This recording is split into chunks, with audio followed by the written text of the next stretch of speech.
Chacun de leurs membres, malmenés par des ennemis, tente de répondre aux questions qu'ils se posent.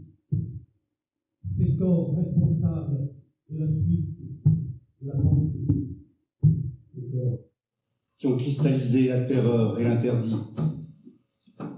Chacun de leurs membres, malmenés par les hérénies, tente de répondre aux questions qu'ils se posent. Ces corps responsables de la faillite de la pensée. Le flux du souffle va à l'autre galaxie et revient. Les confins de l'obscurité sont réduits à la question originelle. Pour que l'espace n'étrangle plus le corps, chant et danse depuis la nuit des temps.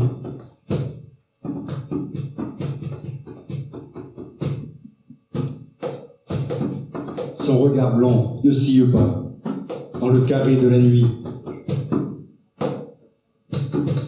Elle se fait pierre pour voir comment vit la montagne.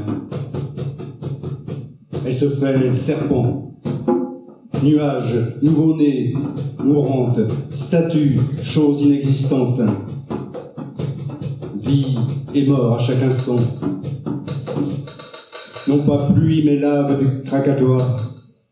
Battements qui ont trouvé leur forme, gestes transparents, présence totale et majestueuse, moment de connaissance par elle dépassée.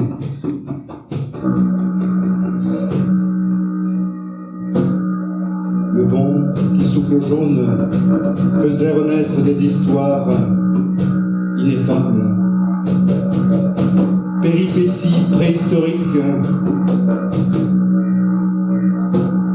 Pour de robustes entrailles, sourire est la seule réponse acceptable à la bouche noire de la sorcière. Sourire de pierre, de bébé ou de mannequin. Étrange, la face de la beauté. Étrange, la face de la beauté. Il pleuvait du sel sur la ville rouge quand, d'une fente de l'horizon, ils sortirent du nuage du temps pour atteindre le point de gratuité, au noir commencement du temps. En l'absence d'injonction, le corps se meut enfin, imperceptiblement fleuri. Chaque marche efface la précédente, chaque face révèle les autres. Tout est visible désormais. Altière parmi les volcans, elle a arraché le poignard du sein de son ombre, s'est allongée sur une couche de pétales, sous la tonnelle tapissée de rafraîchissement destinée aux émissaires des étoiles, et des dames aux crinolines, seins nus. Dans un espace ouvert à l'oubli, lumière et obscurité s'entrelacent sans juger. Elle arrondit les angles pour alléger la terre. Des gestes dévoilent les dits inexpugnables du Sphinx. Altière parmi les volcans, elle a arraché le poignard du sein de son ombre. S'est allongée sur une couche de pétales sous le tunnel tapissé de rafraîchissement, destiné aux émissaires des étoiles et aux dames en crinoline, seins nus, dans un espace ouvert à l'oubli. Lumière et obscurité s'entrelacent, sans juger.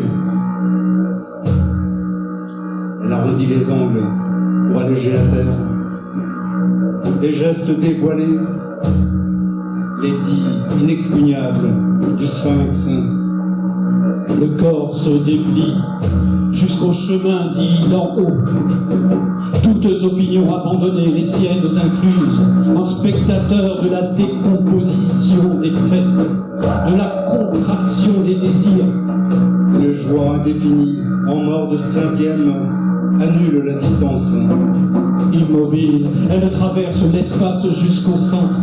Son ombre se dessine sur les nuages, là où se cache un baiser.